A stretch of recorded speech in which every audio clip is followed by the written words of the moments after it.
Assalamualaikum warahmatullahi wabarakatuh. Saya Usul Khawatimi selaku Ketua Kelompok 3. Pertama-tama mari saya kenalkan anggota kelompok saya. Yang pertama ada Sebrina Dwi, kemudian Felis Barka dan Siti Zahra. Selanjutnya pembacaan materi. Pengertian trigonometri akan dibacakan oleh Zahra. Sebelum kita mempelajari tentang trigonometri, kita harus mengetahui bahwa tri artinya 3. Jadi, trigonometri ini menjelaskan tentang segitiga. Trigonometri adalah bagian dari ilmu matematika yang mempelajari tentang hubungan antara sisi dan sudut suatu segitiga serta fungsi dasar yang muncul dari relasi tersebut. Trigonometri merupakan penilaian perbandingan yang didefinisikan pada koordinat kartesius atau segitiga siku-siku. Dalam trigonometri, kita akan mengenal 3 hal utama, yaitu 1. Sin, sinus, 2. Cos, kosinus, 3. Tan, tangen. Rumus trigonometri akan dibacakan oleh Felis. Di sini terdapat segitiga siku-siku di mana kita akan menamai masing-masing sisi segitiga siku-siku ini berdasarkan posisi mereka terhadap sudut alfa. Yang pertama, sisi yang berada di depan sudut alfa akan kita beri nama depan. Yang kedua, segitiga siku-siku pasti memiliki sisi miring atau hipotenusa. Nah, kita akan beri nama sisi samping. Dan yang terakhir merupakan sisi samping alfa. Cara ini hanya berlaku jika segitiganya siku-siku. Kalau bukan siku-siku, cara ini tidak akan berlaku sama sekali.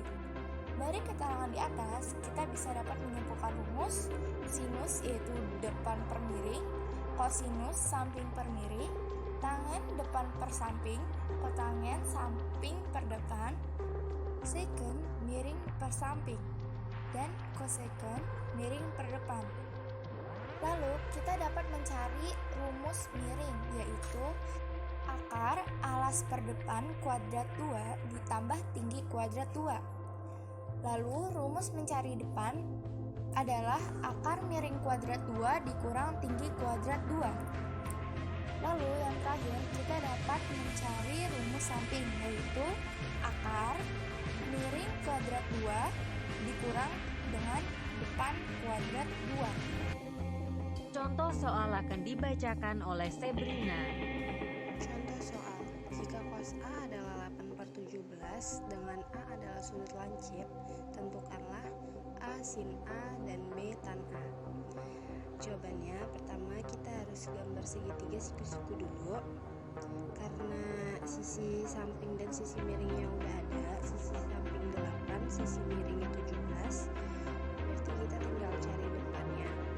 Untuk mencari depan, rumusnya akar miring kuadrat dikurang atas kuadrat sama dengan akar 17 kuadrat dikurang 8 kuadrat sama dengan akar 289 dikurang 64 sama dengan akar 225 sama dengan 15. Jadi depannya itu 15. Jadi jawabannya adalah untuk A sin A sama dengan depan per miring atau 15/17 dan B tan A sama dengan depan per samping atau 15/8. Selanjutnya akan dibacakan oleh Husnul.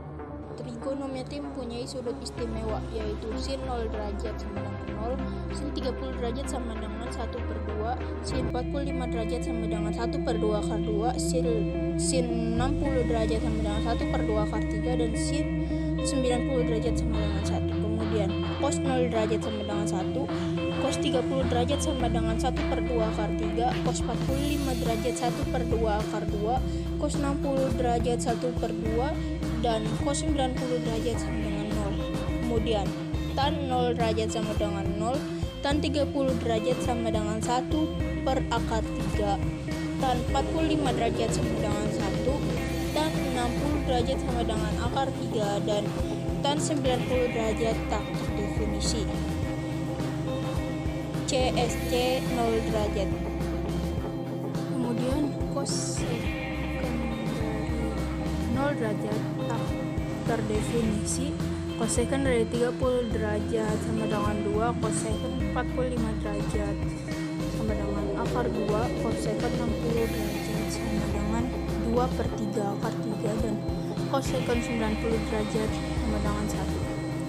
Kemudian sec 0 derajat sama dengan 1, sec 30 derajat sama dengan 2/3 akar 3, sec 45 derajat sama dengan akar 2, sec 60 derajat sama dengan 2, dan sec 90 derajat tak terdefinisi. Dan terakhir, kot 0 derajat tak terdefinisi, kot 30 derajat sama dengan akar 3, kot 45 derajat sama dengan 1, kot 60 derajat sama dengan akar 3/3, dan kot 90 derajat sama dengan 0. Kemudian contoh soal. Tentukan nilai dari sin 60 derajat cos 45 derajat plus cos 60 derajat sin 45 derajat. Jawab. Sin 60 derajat, sin dari adalah 1/2 akar 3 dan cos dari 45 derajat adalah 1/2 akar 2. Kemudian ditambah cos 60 derajat sama dengan 1/2 dan sin 45 derajat adalah 1/2 akar 2. Kemudian kita kalikan 1/2 akar 3 dikali 1/2 akar 2 sama dengan 1/4 akar 6 plus 1/2 dikali 1/2 akar 2 adalah 1/4 akar 2. Kemudian jawabannya adalah 1/4 akar 6 plus 1/4 akar 2. Sekian dari kelompok kami. Wassalamualaikum warahmatullahi wabarakatuh.